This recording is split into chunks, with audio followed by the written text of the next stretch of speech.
The story begins with the protagonist waking up in complete darkness. Confused, he wonders where he is and whether it is still night, and he looks for a way to turn on the light. However, he finds nothing. Suddenly, a crack appears in the middle of everything.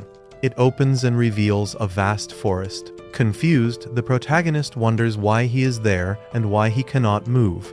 At that moment, his statistics become visible, revealing that he is a dragon egg. A voice informs him that his status window has been opened, which allows him to see all his current statistics with numerical values to make them easier to understand. It adds that explanations of his statistics and items are provided by the divine voice skill, and that it can also notify him when his statistics change. The protagonist asks if this is a game, but the voice replies that it cannot provide explanations of that nature at level 1. He then asks who the voice is, but once again the voice says it cannot provide explanations of that nature. Annoyed by this response, the protagonist asks who it is and where he is, but the voice gives the same answer again. Losing patience, the protagonist shouts for it to stop saying that, but by accident he falls from the tree.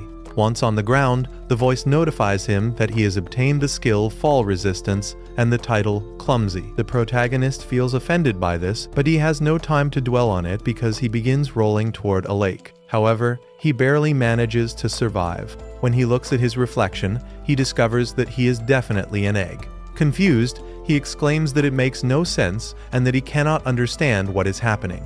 Once again, the system explains everything. He is a dragon egg, an F-rank monster, the offspring of a dragon, and if his shell breaks, he will die.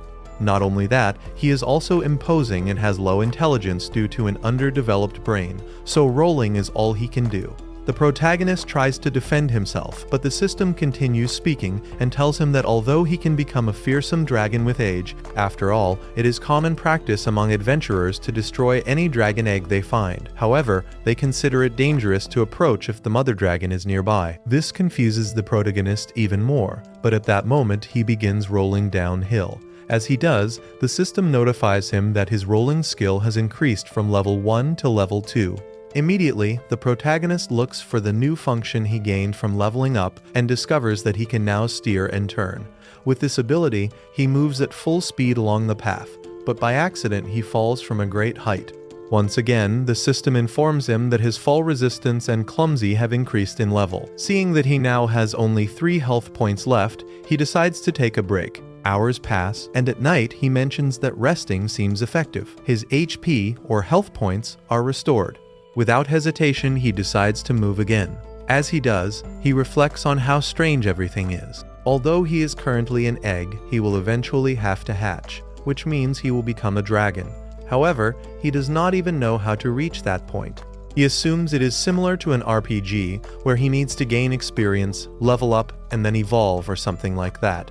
This also means he would have to fight enemies, which he does not want to do. After all, he is just an egg. At that moment, he sees something behind a tree. He looks closer and realizes it is an insect. He checks its statistics and discovers that it is a dark worm with the title Egg Eater. The creature notices the protagonist and, just as its title suggests, crawls toward him to try to eat him. This marks the beginning of a chase. The protagonist looks for a way to defeat it. He thinks about hitting it, but when he sees that it has more HP than him, he realizes that a direct collision would kill him. Spotting a cliff, he comes up with an idea. He leads the worm toward that location, and when the worm lunges to eat him, the protagonist dodges and, with a jump, pushes it into the abyss. Resting on top of the worm, he wonders if he has won, but at that moment the creature gets back up. The egg begs the worm to surrender, which it does, and it ends up falling dead. The protagonist wonders if the creature is truly dead, since it no longer moves. The game system notifies him that he has gained 12 experience points. In addition, the title Walking Egg grants him another 12 bonus points. The protagonist realizes that this truly functions like a game, and the system announces that he has leveled up from level 1 to level 5, reaching the maximum level required to evolve. Before evolving, the system shows him the possible growth paths, baby dragon and little dragon. Since he does not know which one to choose, the system explains the little dragon first.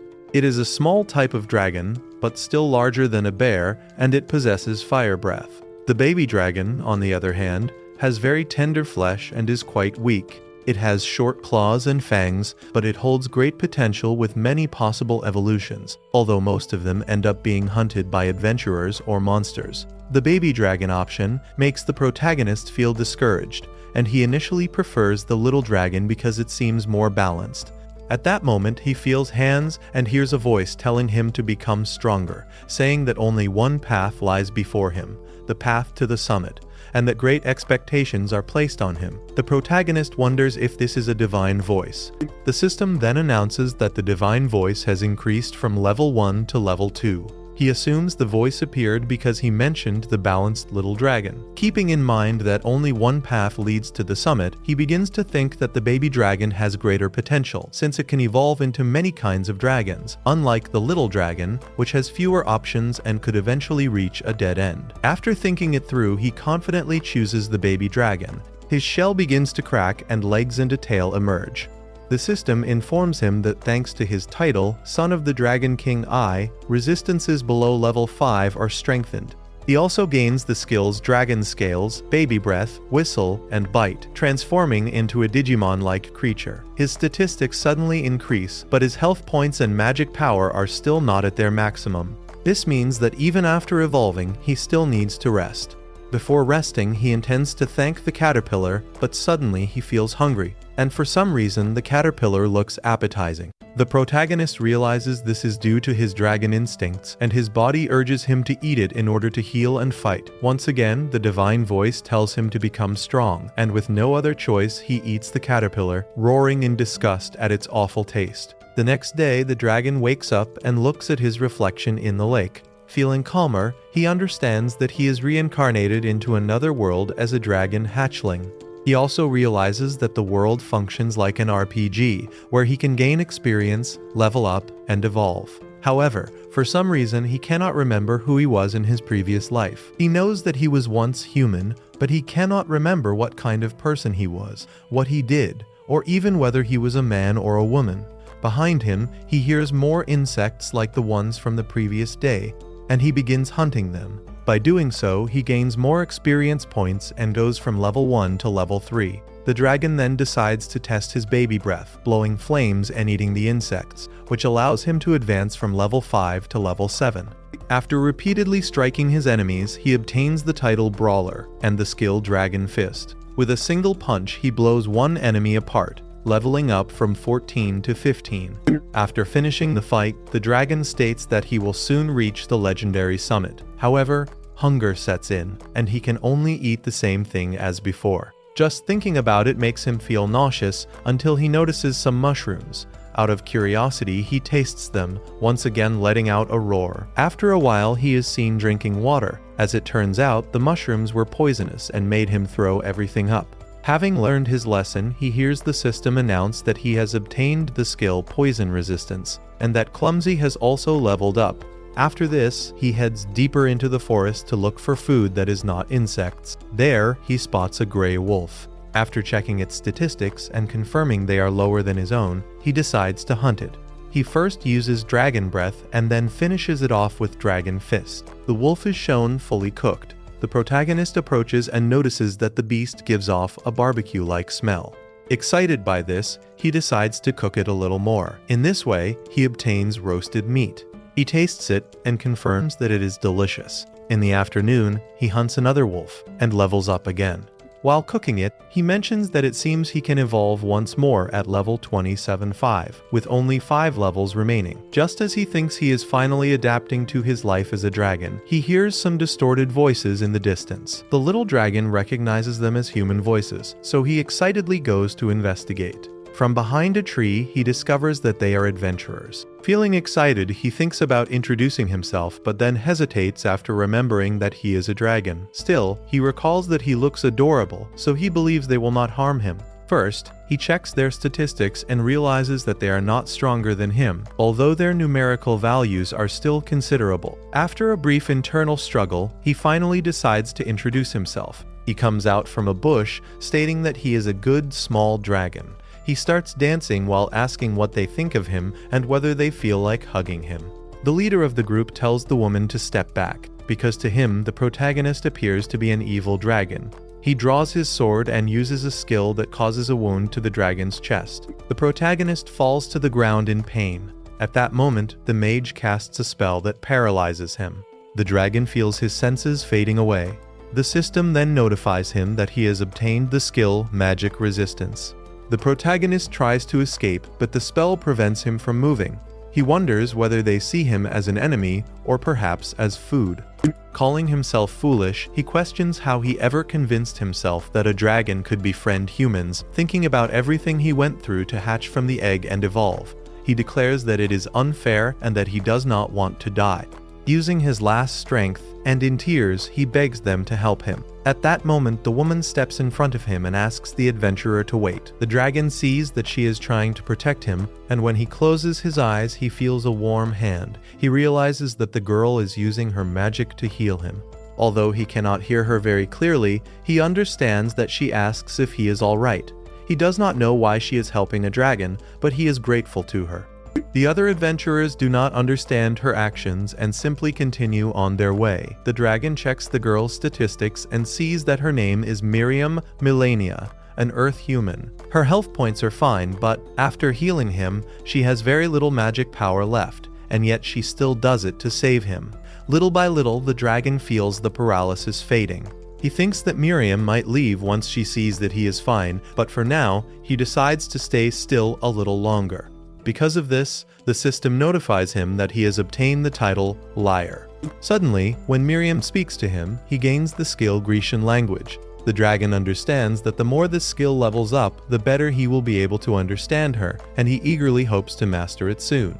However, he then hears a roar and the screams of people. The entire atmosphere turns red and hostile. The dragon knows this is bad because it is clearly a very strong enemy, and the other humans have most likely already died. Miriam is about to go to her companions, but the dragon stops her, telling her not to go because she will not be able to do anything. He also points out that she has no magic power left and will not be able to use her healing spell on them. Miriam knows this very well, but she goes anyway. The dragon tries to follow her, but he is still affected by paralysis. He strikes his leg, trying to make it move, knowing that Miriam cannot defeat whatever has arrived. However, if the dragon were to join the adventurers, he might be able to do something. He is then seen running at full speed to find Miriam, but instead he encounters a rock dragon, rank C, with 197 health points, while he himself has only 38 out of 72 remaining. Even so, he continues searching for Miriam and sees her beneath the rock dragon. Unfortunately, he makes too much noise and is noticed by the creature. The rock dragon turns toward him and slowly approaches while letting out a roar. The protagonist dragon falls to the ground, looking up at it, unable to do anything against it. The little dragon dodges the first attack. When it lands, it calls itself stupid, thinking that if the three of them had stayed together, they might have been able to do something. However, the rock dragon is anything but small. Frightened, the little dragon hides in a bush until it spots Miriam, who still has 6 health points left. At that moment, the rock dragon attacks Miriam again. The little dragon hesitates, thinking about what to do, until the voice warns that it should run or it will die. The little dragon knows this very well. Its stats cannot defeat that dragon. Still, she was the one who saved him, so he jumps out of the bush, shouting that he will do the same. As he runs, he uses roll to dodge the attack. The system then grants him another title, King of Evasion, briefly stunning the rock dragon. He notices that the old man from earlier has no life left, while the swordsman still has 5 health points. The rock dragon attacks again. The small dragon rolls while thinking of a way to save them. He strikes the rock dragon to distract it and lure it away, trying to make it follow him so he can lose it. However, the rock dragon lifts several stones from the ground to block him. The little dragon is injured and falls, watching the enemy slowly approach. Seeing that he cannot escape, he continues fighting. When the rock dragon opens its mouth, he uses Dragon Fist. However, it deals no damage, and the dragon even regenerates its health. Even so, he uses that moment to grab Miriam and retreat, leaving the swordsman behind. The rock dragon stomps again, but the little dragon manages to dodge and escape. With the girl now safe, he tries to use healing magic on her, but he does not have that skill. Using his sense of smell instead, he locates a place where humans are nearby and carries her there. Along the way, he hears gray wolves approaching, and soon they surround him. The little dragon gently puts Miriam down and prepares to face the wolves. At that moment, Miriam opens her eyes and sees the little dragon giving everything he has to protect her. After a while, we see the dragon barely reaching the human village. Inside the village, the dragon tries to call for help, but only growls come out. Some humans draw their weapons because they cannot understand him. The dragon tries to explain, but he is slashed on the leg and cornered against a wall. Feeling the humans' hostility and realizing that speaking is useless, the little dragon decides to leave the mage on the ground and escape. As he runs away, he begs them to please take care of her. Seeing him flee toward the forest, the villagers order everyone to stay alert while Miriam continues bleeding. The village chief tells them to go and fetch Marielle. Our protagonist, meanwhile, hides behind a tree, saying that it was to be expected that they would not listen to him. After all, he is a dragon. As he moves away, the system informs him that he has received the title Tiny Hero, Level 1. Days pass, and Miriam wakes up in a room. She sees an elf named Marielle.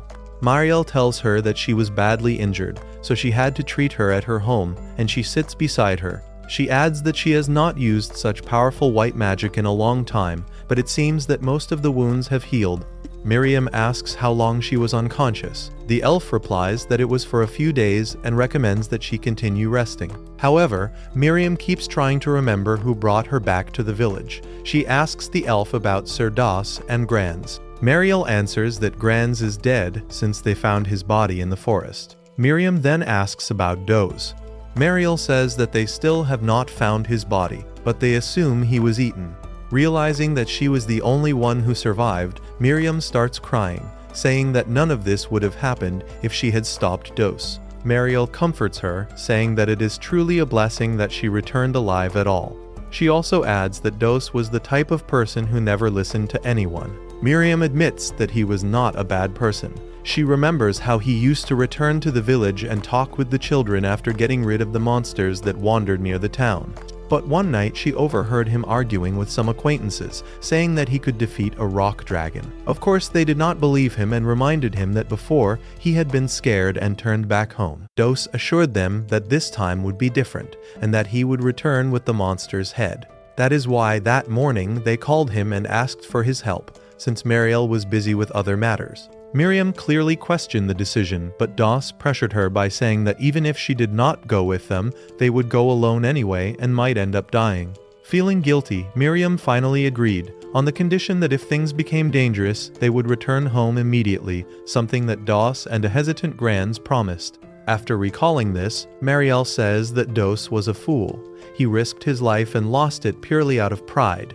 She adds that humans often make wrong decisions over trivial things, and advises Miriam not to repeat the same mistake. Even so, it is impressive that Miriam managed to escape and reach the village with such serious injuries.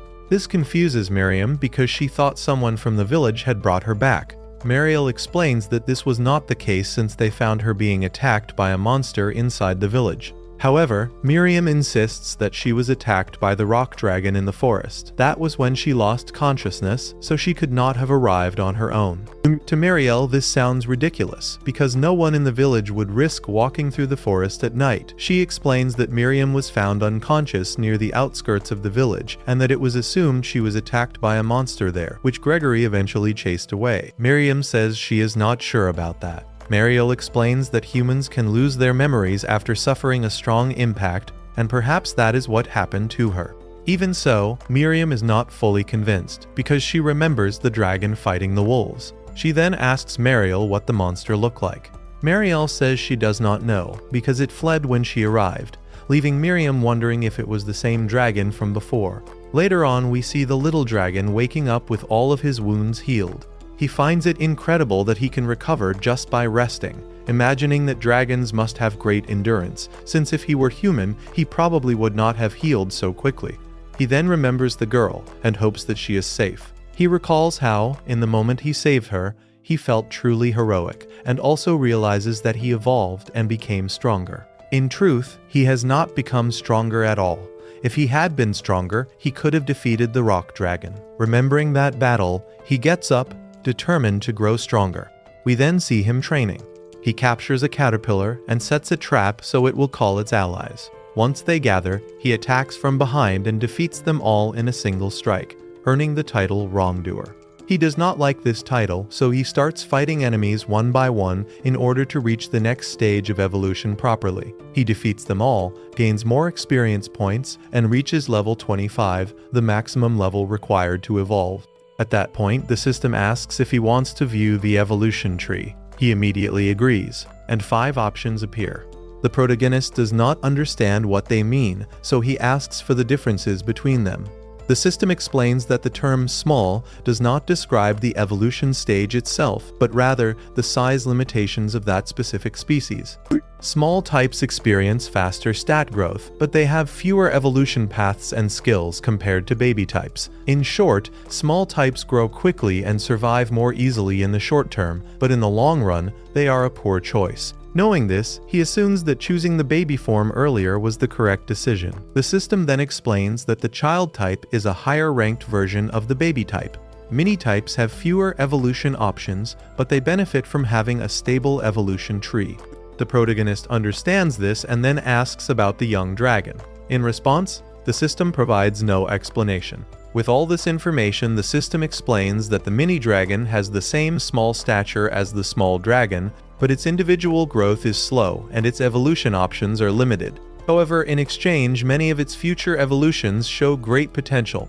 The slow growth does not appeal to the protagonist, so he discards that option. Finally, the system mentions the mini angel dragon, a dragon that has obtained a guardian spirit and has sworn to live for the sake of others. Although it can use many white magic spells, its combat ability is not very high. Remembering that Miriam used this type of magic, our protagonist considers it as a possible option. Next is the child dragon. It is explained as the natural next form after the baby dragon. Although it is not fully mature yet, its physical abilities improve significantly. Our protagonist considers this a solid option and does not discard it. Then comes the marble child dragon, a dragon that has undergone a mutation. Its appearance is covered in marble-like spots, and it possesses extremely powerful magic. Hearing this, our protagonist becomes very interested. While thinking about it, the system mentions the next option, the young plague dragon. It explains that this is the first stage of an evil dragon that spreads disasters. However, it has not strayed too far from the righteous path yet, and could still turn back. Just hearing the first part, our protagonist immediately rejects this option, saying that he does not want to be more alone than he already is. However, the system then adds that this form grants the human transformation ability, which allows the user to visit human villages, though usually for sinister purposes. Upon hearing this, our protagonist becomes tempted. He imagines visiting a human village in human form, which makes him seriously question whether he should choose this evolution. The protagonist continues to think about whether becoming a young plague dragon is the right choice, since it does not seem like a good idea. However, because he is worried about Miriam, he wants to choose the human transformation no matter what. If he can learn it, he believes he will be able to live a pure and honest life, and if everything goes wrong, he can always return. With that in mind, he ends up choosing to become a young plague dragon. His entire body grows larger and changes color to black and red. Although it looks impressive, when he sees his reflection, he is no longer sure about his decision, because he now looks far more evil.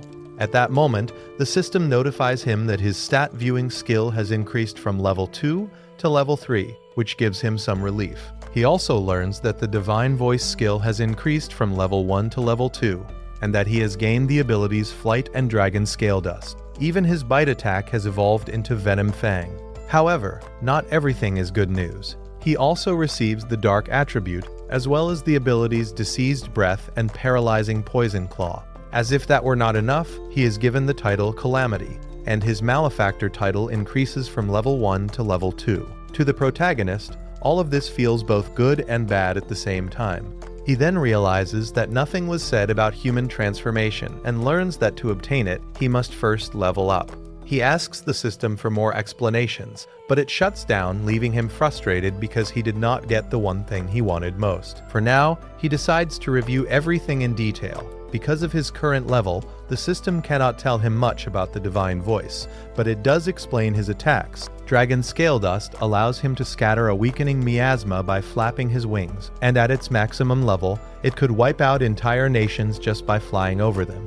When he tests it, a flower withers instantly, and he pulls back in fear of what he has become. Next is diseased breath, which lets him exhale a poisonous miasma that carries a contagious illness capable of destroying an entire civilization. Seeking some comfort, the protagonist asks about his titles. The system explains that Tiny Hero is a title given to those with heroic tendencies. It increases the damage of certain weapons and influences future evolution paths. The dragon imagines that if he raises this title's level, he might avoid the path of becoming an evil dragon. The other title, Malefactor, is given to ruthless villains who leave mountains of corpses behind. It slightly increases dark-type attacks, makes learning white magic more difficult, reduces regeneration speed, and also affects evolution. Hearing this, the protagonist regrets his decision even more, and begs to be returned to the time when he was still a baby. Meanwhile, Mariel and Miriam are discussing whether they should inspect all the protective stones. These stones create a barrier around the village to keep monsters out. Mariel explains that they function more like charms that unconsciously discourage monsters from going any further, though they may be ineffective against stubborn creatures like the protagonist. Still, if one of the enchantments were broken, it would be dangerous, so they continue checking them. After some time, they finish imbuing magic into the amulets. Once again, Miriam asks Mariel to tell her more about monsters. This strange obsession intrigues Mariel. Miriam explains that ever since that incident, she cannot shake the feeling that she was saved by a small dragon she met in the forest. Hearing this, Mariel asks if she might be in love with a monster. Miriam denies it, but she cannot give a clear reason either. In the end, Mariel assumes there is nothing wrong with feeling that way. She then explains that monsters can evolve into different forms, and with each evolution they grow stronger, which is why they hunt other creatures to gain levels. Miriam asks if that is something humans also have. Mariel confirms it, but explains that the difference is that monsters have a different maximum level, and when they reach that limit, they evolve into a higher rank monster. Miriam is amazed, saying how difficult it must have been for people in the past to discover the true nature of monsters. Mariel gets annoyed and reminds her that she already explained that story not long ago, about 11 years ago. Miriam answers that at that time she was only 5 years old, and even remembers having to look up at Mariel. That last comment irritates the elf, who turns away indignantly and tells her to stop joking around. Mariel explains again that from time to time, special people appear who can hear a divine voice that shares information about monsters, levels, and similar things. Heroes and saints are examples of those who can access such knowledge. Because of that, this understanding was not discovered through trial and error. Once again, she makes it clear that monsters fight to survive, gain experience, and seek to evolve. In simple terms, every monster is driven to seek power and become more ferocious. Therefore, even if that dragon truly saved her life, the next time they meet, it will have evolved and will point its fangs and claws at her. Miriam refuses to accept this and shouts for her to stop. Realizing what she did, she apologizes. Mariel understands her feelings and only asks that she not have expectations toward monsters, because they are the embodiment of the instinct to fight, which is why they are incompatible with humans. With that, she leaves the place. Miriam understands what Mariel meant, and thinks that someday she will meet that dragon again. We then return to our protagonist, now fully motivated to level up and return to the right path, which for him means becoming a hero and reuniting with Miriam. He begins searching for weak monsters, but suddenly feels his body struggling to move. He notices that several threads are binding him. He has wandered into a spider's territory. Clearly, this is not the kind of monster he wanted to face. However, the spider does not give him time to think and spits its web.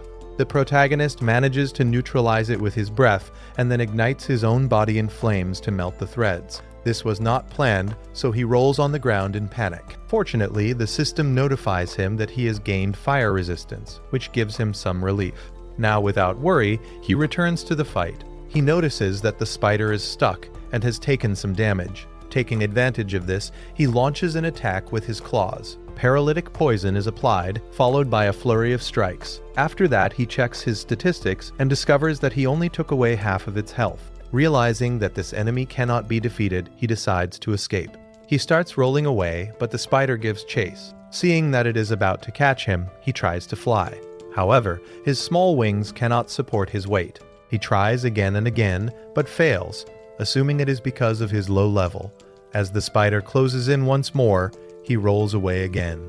After 10 minutes of continuous rolling, the spider still does not tire. At that moment, the system announces that the roll skill has increased from level 2 to level 3.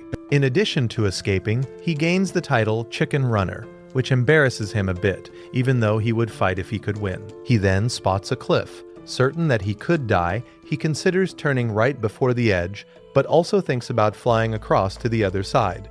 However, his flight skill is unreliable, so he has no choice but to jump. Just when it seems he will fall, his flight skill activates and he leaves the spider behind. Upon landing, he feels exhausted, but when he turns around to laugh, he sees that the spider is gone. He assumes it gave up and vows to defeat it once he levels up. At that moment, he notices a bridge made of web, and the spider jumps out in front of him, resuming the chase. The system reports that roll has increased from level 3 to level 4, but that does not help much now.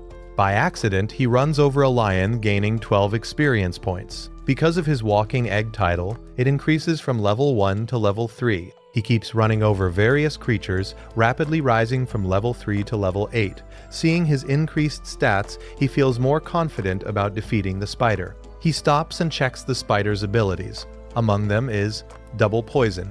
The protagonist has no idea what that means. However, he decides to attack with baby breath at full power until the spider finally uses its poison. The protagonist backs away, and although he has poison resistance, his throat still burns painfully. He then notices that the spider is no longer moving and deduces that it is waiting for the poison to take effect. Confident that it will not work on him because of his resistance, he pretends to be affected so the spider will approach. When the spider jumps at him, he releases baby breath and finishes it with a powerful strike from above. With that victory, he jumps from level 8 all the way to level 14. The dragon is happy to have defeated it, but what excites him even more is the thought of finally unlocking human transformation. The system informs him that baby breath has increased from level 2 to level 3, and that he also obtained dragon tail thanks to the finishing blow.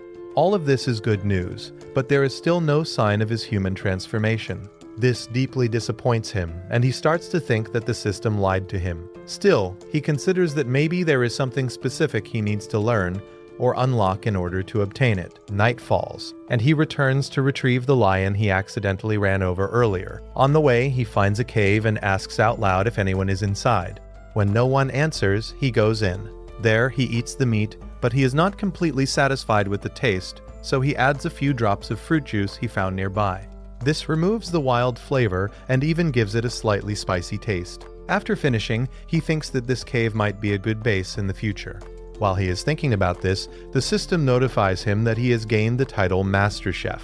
This makes him feel uncomfortable, as if his life were being broadcast to someone. Later, he lies down to rest and wonders if he could someday become popular with the villagers by teaching them his homemade cooking. But after remembering his current appearance, he immediately discards the idea, thinking that even Miriam would not recognize him in this form. Frustrated, he blames the system for mentioning human transformation, and then not giving it to him. He looks up at the sky and demands that it be granted, because he does not want to be alone for the rest of his life. Meanwhile, back in the human village, Miriam is talking with an old man who claims to have seen two strange figures near a pond just outside the village. Intrigued, she asks him to explain.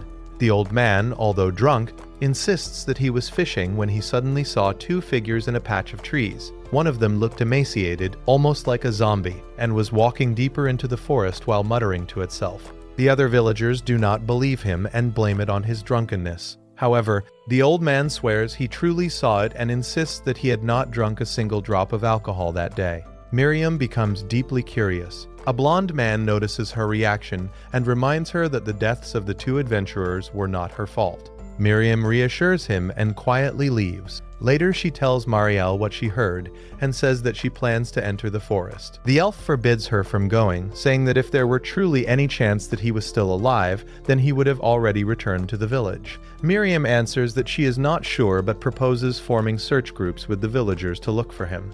Marielle rejects the idea outright, making it clear that she is not willing to risk anyone else's life. Miriam calms down, and Marielle, trying to comfort her, tells her that she will contact the guild so they can investigate the matter. Miriam understands and apologizes for acting so irrationally, although her words do not completely convince Marielle. We now return to our protagonist as he continues trying to level up. At that moment, he encounters a monster that looks like a pool of water. He attempts to check its statistics, but as he does, his vision distorts and his head starts to ache. The system informs him that the Stat View skill cannot provide accurate information at level 3, but it has now advanced to level 4. Thanks to this, for a few seconds the protagonist is able to read the monster's statistics, something that leaves him completely confused. The protagonist still doesn't understand what's going on, and at that moment the liquid moves toward him. The dragon, still worried, hides behind a tree, but then remembers the stats he saw earlier, and the numbers were not that impressive. Even so, he decides to avoid it and go another way. As he moves forward, he sees something that looks like a pot and thinks it might be useful. He tries to grab it, but the so-called pot suddenly jumps at his face. It turns out to be a D-rank turtle. Seeing that it's just a turtle, the dragon punches it with Dragon Fist. However, it only loses 1 HP. The turtle then tries to attack with its tail, but it heals itself by using rest. Since it won't come out of its shell, the dragon comes up with a better idea and throws it off a cliff. He gains 36 experience points, and because of his Walking Egg title, he gets bonus points, leveling up from 14 to 15. However, he also receives the title King of Lowliness. At that moment, more turtles appear, attracted by the scream of the other turtle. They stack on top of each other, forming a tower, but the dragon grabs the last one and smashes it into the rest. This earns him the Meteorite skill. He also gains 594 experience points plus bonus points, jumping from level 15 to level 30.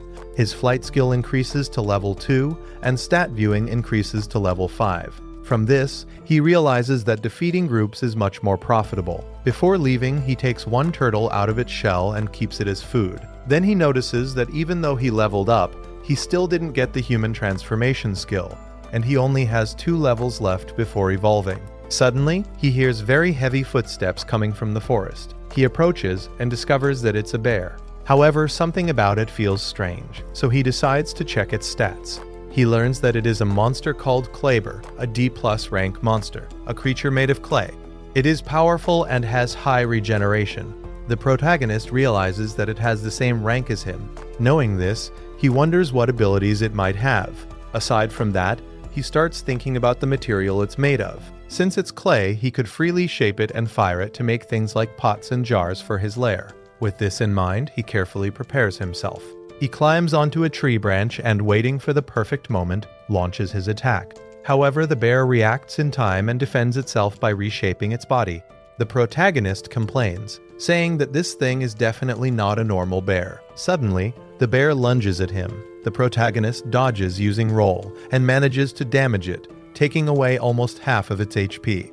He gets excited, but out of nowhere the bear lets out a regenerative roar. Seeing this, the dragon wonders what to do. He thinks about using the Meteorite skill, but doubts he can lift it high enough, so he has no choice but to keep rolling and repeatedly dealing damage. He continues attacking this way, but suddenly the bear releases a powerful roar that shakes the entire forest. Along with it, a sandstorm forms and completely covers the bear. When it clears, its new form is revealed. A bear with a spiked shell. This discourages the protagonist. Who knows if he can even use his roll skill now? While thinking this, he notices that his MP is running low. In that moment of distraction, the bear fires one of its spikes at him. The protagonist dodges and notices something unusual. He decides to test an idea. He rips off one of its arms, confirming that the clay softens when it is separated from the body. Keeping this in mind, he shapes it into a sphere and heats it to extremely high temperatures using the Meteorite skill, finally defeating the bear. After defeating the bear, the system notifies him that he received 300 XP thanks to his Walking Egg title, and that he also gained 3 levels. This greatly relieves the protagonist. Then the system adds that he acquired a new skill called Nutcracker. He is a bit confused that the system judged it that way, but he feels motivated, thinking that he finally has clay. Back at his lair, he leaves the clay to bake and goes out to look for food. In the forest, he finds some unusual mushrooms, but after hearing that they are poisonous, he decides to throw them away. He also comes across a rather large plant. He is about to evaluate it, but it suddenly reacts and tries to attack him. The little dragon doesn't back down and cuts it down instantly. The system informs him that it is a rare plant that feeds on animals. However, it cannot consume salt, which accumulates in its discolored part. Since the dragon needs salt for cooking, he decides to take it with him. Now the scene shifts to Miriam. As she walks through the forest, she remembers what Maria told her, to let the guild investigate. However, based on B's testimony that he saw two people walking, she decides to search anyway, feeling guilty. Just then, another one of those worms appears, but she eliminates it with a fireball and continues her journey calmly. After that, we return to the dragon, who is observing a D-rank champion monster. When they grow, they can move and turn into aggressive monsters, and their taste is similar to meat. The protagonist thinks it would be perfect for soup. Then he spots some even stranger mushrooms. These are Moro troguyas, so valuable that they can bring a country to glory or ruin. They have hallucinogenic effects and cause intense euphoria.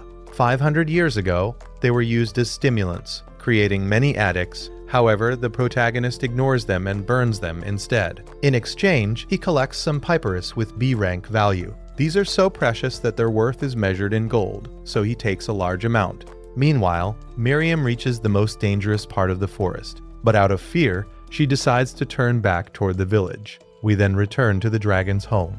He has obtained a glowing mushroom, and we see him finally making his soup, describing it as delicious after adding salt. With the dish properly served, he sits down to eat. He feels how the meat flavor blends perfectly with the soup. After finishing his meal, he feels as if he has returned to his former life. At that moment, the system informs him that his cook title has increased from level 1 to level 2. The dragon mentions that eating from that bowl was very difficult, because he spilled a lot. So, he decides to use the clay to create a bigger bowl with a spoon. Along the way, he also makes bricks for a wall, which earns him the title Potter Ceramist. The next morning, we see a carriage approaching. The coachman informs two young ladies that the forest is already very close. When they get down, we see a human woman accompanied by a demi-human. They were sent by a guild to the Forest of Noah. Back at the lair, with the new food he gathered, the dragon starts cutting the meat and skinning the wolves. After that, he seasons the meat and leaves it to dry. Once finished, he goes for a walk looking confident, saying that he's already getting used to this world. When he returns to the lair, he sees monkeys eating his meat. Although he manages to scare them away, he starts thinking of a way to stop those filthy beasts from stealing his food again. So we see him collecting poisonous mushrooms and mixing them with the meat while gathering them. He mentions that now he can almost tell whether wild plants are poisonous or not. At that moment, he notices a gentle breeze carrying flower petals. He moves toward the beautiful spot and is amazed by how stunning it is. Suddenly, a small creature appears in front of him. For a moment, the protagonist is mesmerized by how strange it looks. When he checks its stats, he discovers it is a species called the Poison Princess Serta, whose abilities are purely poison-based. The little dragon is surprised, but the small beast quickly runs away. Suddenly, a stake lands near the dragon, catching his attention. This distraction is taken advantage of by that creature. The protagonist reacts and sends it flying. It crashes into a tree trunk and disappears while letting out a laugh. The dragon assumes that it gave up. However, out of nowhere, he feels the poison starting to take effect in his body. His senses weaken, and his vision slowly distorts until he collapses to the ground, wondering if that was part of the creature's plan all along.